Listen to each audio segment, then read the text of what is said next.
এখানে cigarette charge ছিল ছেলে দুটা, আমি সিগারেট দিতে গেলাম, ও ছেলেটা ওখানে বুট পরে উঠলো, এইভাবে করে আমি ধরছি, হাত ছুটতে চলে গেল।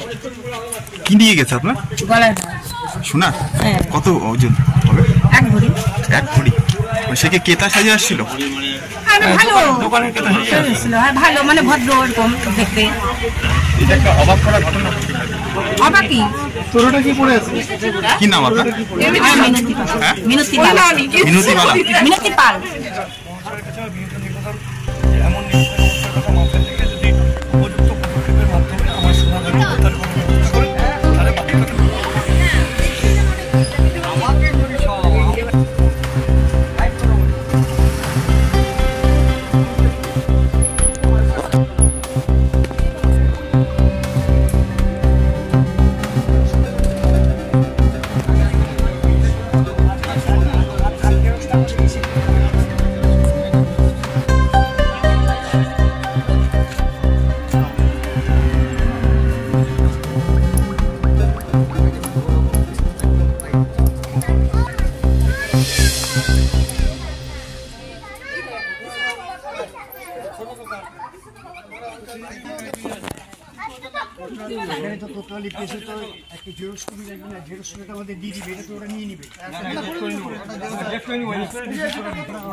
এই ধরনের ঘটনা এর আগে ওনার স্বামীর ক্ষেত্রে হয়েছিল।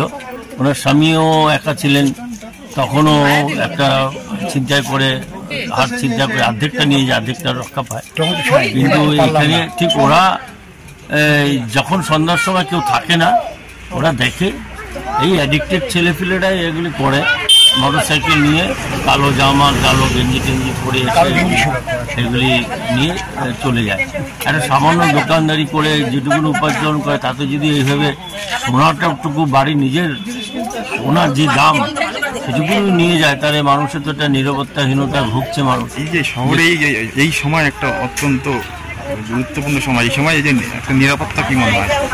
এই সময়টা একটা নির্বাচনী সময়, তো প্রশাসনিক লেভেলে সবাই ব্যস্ততার মধ্যে থাকে, হ্যাঁ, নানা প্রশাসনিক কাজকর্মের মধ্যে ব্যস্ত। এই সুযোগটাই এরা নিচ্ছে আর কি। আর শহরে বহু জায়গায় এরকম এই ধরনের ঘটনা ঘটছে। কোনো বাড়ি থেকে সিলিন্ডার চুরি করে নিয়ে যাচ্ছে, কোনো বাড়ি থেকে যা পাচ্ছে তা ভিতরে নিয়ে চলে যাচ্ছে। একদল শ্রেণী তৈরি হয়েছে এইগুলি করার জন্য। প্রশাসনের হস্তক্ষেপ আমরা আশা রাখছি যে খুব তাড়াতাড়ি যে এর সমাধান এটা করা উচিত, এবং যারা এই ছিনতাইকারী তাদেরকে অবিলম্বে গ্রেপ্তার করে যার সোনা তার হাতে ফিরিয়ে দিই।